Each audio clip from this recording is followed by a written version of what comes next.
the height of the Vietnam War, which is to say probably, I think this occurred in 1970.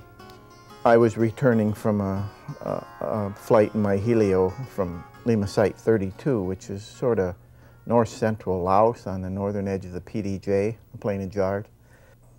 It's an hour-plus flight, I guess, from that point back to our base at Long Chen or Sam Tong. And I was called by one of our Chinese HF radio operators and advised that there was an airplane and 2 pilots down at such and such a location, and he gave it to me as a distance and bearing from where I was. And not knowing whether it was Air America or what, I went ahead and turned toward this place, and it was inside the PDJ on a large highway that Pete Parker tells me now is Highway 4. It turned out that it was an Air Force F-4 Phantom jet that had sustained battle damage in a strike in Haiphong and had steered into neutral and hopefully less hot Laos to head back to Udon. And they had instructions at the time to get in there and net with Air America if they were going down, and we'd try to get them. The Air Force mostly left the SAR net, search and rescue net, to us in Air America in Laos because it was a neutral country, supposedly.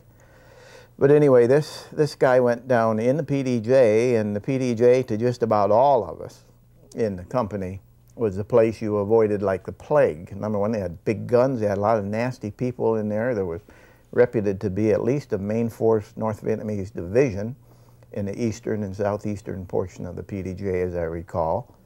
The Plain of Jars, which gets its name from these huge burial urns that are scattered about. Very historic area. These poor F-4 guys went down in the PDJ area, and I wouldn't go in the PDJ area if for anything, and none of us would, because they had a lot of bad anti-aircraft, big stuff, 37s, 57s, and so forth, millimeters. But I went down there, and I went down low, figuring that maybe I could get there before I started getting shot at and find these guys, and I did. In fact, they found me before I found them. I talked to the pilot. Turned out to be a full colonel, and he had a visual on his backseater who had ejected 2. In the meantime, the radio operator had gotten a hold of a helicopter. It later turned out to be Charlie White's, I believe. And Charlie quit what he was doing and headed into the PDJ too. But I was down to about 100 feet off the trees, hoping to negate any good gunner's chances of getting me. And the front seater heard my airplane and called me on a VHF. They had UHF, VHF survival radios, a little handheld yellow thing.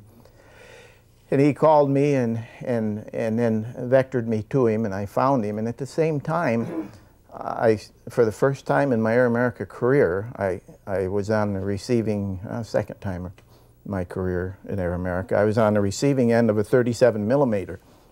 And there was a small mountain between me and the downed pilot. And these guys really had me dead to rights because they had traversed low enough to get me, and the 37 shoots an exploding round, so even, you know, they only had to come close to puncture the skin of a Helio. I had found this guy, and I knew about where his backseater was, and Charlie's talking to me coming another 30 minutes away in the helicopter. So anyway, there was a hill, perhaps 200 feet high, maybe not that high. And when the gun first shot at me, he shot over me, a huge stream of big, nasty-looking tracers. And I went behind the mountain where he couldn't get me. And when I got around behind the mountain, I started getting shot at by a gun that had 4 barrels and lots more bullets, but it was a 4-barrel 23 millimeter anti-aircraft gun. And so on this side I got shot at by a 37, and on this side by the 23 millimeter, and things were not looking at all good. And I stayed in behind the mountain. But every time or the little hill, but every time I poked my head out to talk to the guy on the ground, one of them would shoot at me again. Anyway, this went on for 30 minutes, but I had pretty much located him. And Charlie, bless his heart, suggested that I attract their fire. Well, he went in and picked up the back cedar, which they thought they had seen. And so I did that. I drove around the north side of the mountain, and the 37 hosed at me, and I kept on going low and fast, and they weren't tracking me good, and they missed me. But then I got in the range of the 23 millimeter, you know, coming around that side. And in the meantime, Charlie had DD'd in there and picked that guy up and got him out. But the front seater, who I learned later was a Air Force colonel, a very important colonel too. He had access to an awfully lot of very classified information. Yeah.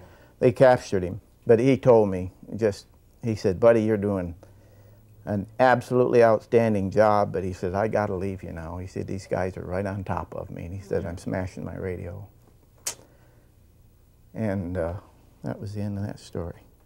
But we had a hell of a party back at Udorn that night too. The back seater, you know, couldn't do enough for Charlie and I,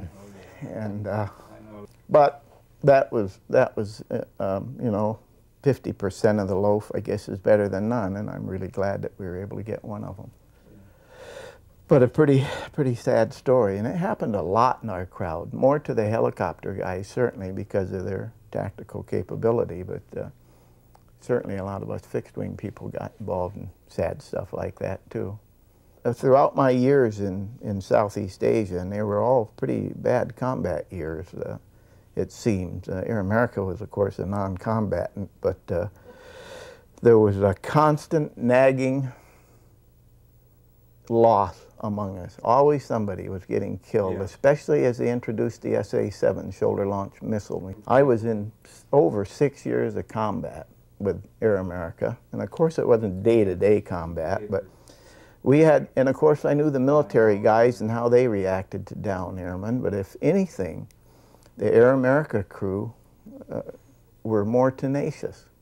And we didn't have, typically we did not have any guns to protect us. And I know of incidents where a Jolly Green couldn't get a guy out, and one of our people did. And I have to give the military their due by saying that we knew the country intimately and knew how many minutes we had to do something before we were not able to do it any longer because of the bad guys being around. In your heart till the time that we must part, and hold back the anger for a while. Darling, hold back the anger for a while.